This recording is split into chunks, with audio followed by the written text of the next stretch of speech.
What's up everyone, and welcome back to my Echoes of Time channel. Before we begin, please hit the subscribe button today. Let's get started.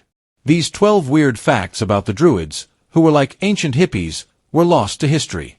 The Druids were a group of Celts who lived in Gaul, which is now much of Western Europe and the British Isles, between 1200 and 600 BCE and later. They were priests or intellectuals. Even if modern neo-Druids have a hippie, pagan, tree-hugging vibe, the truth is that the original, historical Druids are still a little of a mystery.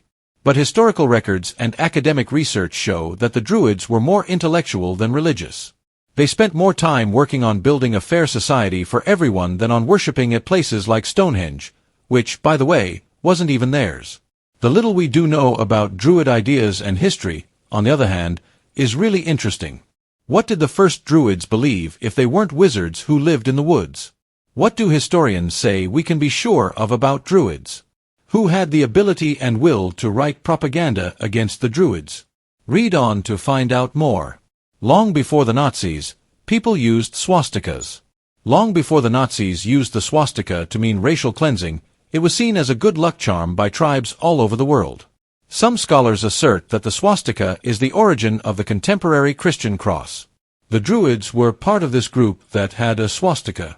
People say that the Druids made the Battersea Shield, which was unearthed in the Thames River in 1857 CE and has a lot of swastikas on it.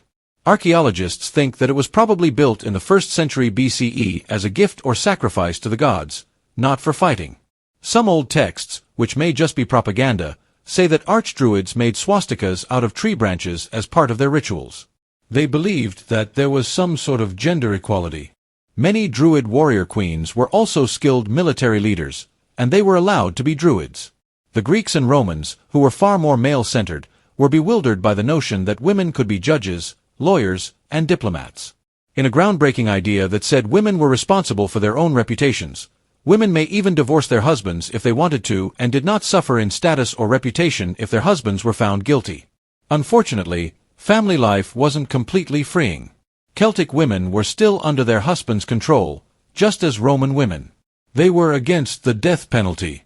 Caesar and other Roman and Greek writers said that the Druids sacrificed people, like in the scary but completely made-up Wicker Man above, but these claims are today seen as propaganda.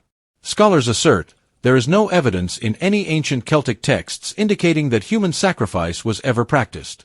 So, the only people who can explain the horrible violence that is linked to certain of their religious traditions are Christian propagandists who don't believe in God. There is evidence that the Celts' concepts of justice and judicial punishment were fundamentally incompatible with capital punishment for homicide. They have nothing to do with Stonehenge. According to researcher Peter Ellis, one of the most enduring myths about the Druids is that they built and worshipped at Stonehenge.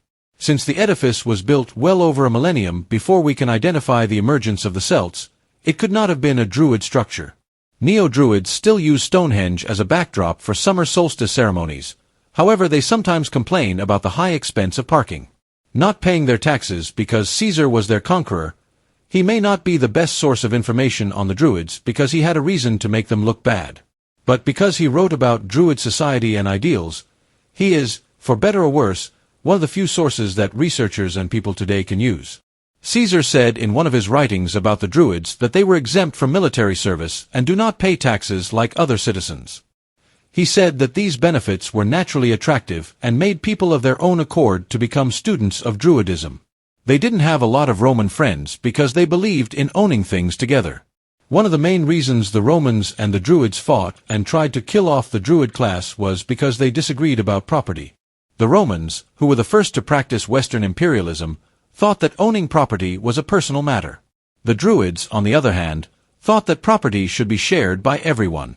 One scholar said that this went against Roman culture, politics, and imperialism, which is why the Romans tried to make Druidism illegal as early as AD 54. It seems that goddess worship is the basis for their origin stories. Not much is known about Druid religion, but academics do know that the people did not see their gods as their creators, but as their ancestors. The Danube and Don rivers in Yorkshire and Scotland are named for Danu, the mother goddess, one of these gods. Water seems to have meant the flow of life and wisdom from the gods and goddesses for the Druids, just like the Ganges for Hindus and the holy river Jordan for Jews. Essentially, Julius Caesar is the most reliable source we have on Druids.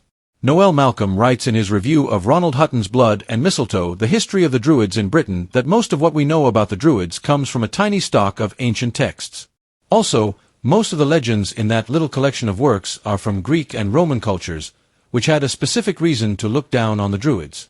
Most of the Greek and Roman writers didn't know any Druids personally in Gaul or Britain. The one who was best able to find out about them, Julius Caesar, seems to have copied what he knew about Druids from someone else's writings instead. Malcolm says that these stories are even less trustworthy because they come from second and even third-hand sources. When you add that the Romans killed a lot of Druids, it's clear that the little information we have about them came from their greedy conquerors. They believed that the head, not the heart, was where the soul lived. The Romans were horrified by the Druid custom of preserving the heads of people they admired, but they weren't really headhunters. In fact, keeping a person's head in cedar oil was probably the most important symbol to the Druids.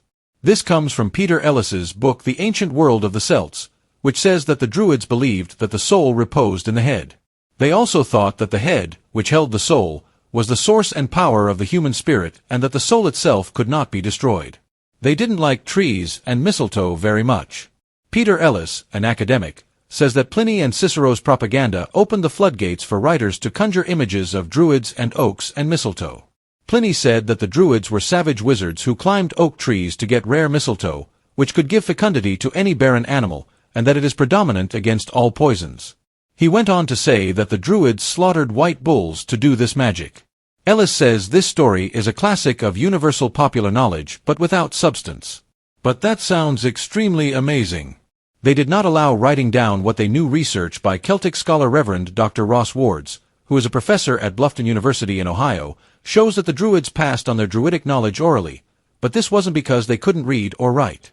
They only put a religious ban on writing down their knowledge so that it wouldn't get into the wrong hands. Sadly, this also means that a lot of what we know about the Druids has been lost over time. Ward said it took 12 to 20 years to become a Druid, and a great deal of that time was spent remembering the rules because writing them down for later use was not allowed. Druidism wasn't a religion. How much do we not know about the Druids? Scholars don't even know what the word Druid means. One probable explanation is someone who knows a lot and knows it well. Strangely, this translation doesn't have anything religious in its core. Even though most think the Druids were somewhat religious, the Greeks and Romans never called them priests or showed Druidism as a religion. In ancient times, the Druids were the smartest people in Celtic society. People today think of them as religious. The Druids of Britain and Gaul were viewed as barbarians by ancient Roman writers like Caesar and Tacitus. The Romans claimed that the Druids engaged in unusual ceremonies that might have involved human sacrifice. But do these stories have any truth to them? Prepare to learn more about the true nature of the Druids in Roman Britain. Stories about the Druids in Roman Britain. Julius Caesar's De Bello Gallico, also known as the Gallic Wars, contains the earliest account of the Druids. The text, written by Caesar in the 1st century BCE, introduced the Druids to the Roman world. Accounts were also given by other well-known Roman writers, such as Pliny the Elder, Tacitus, and Cicero. All of them, however, portrayed the Druids and their customs as barbarous. Roman writers frequently described foreign and unknown peoples in this manner. However, there was no means to refute Roman stories because the Druids did not record their own customs and religion.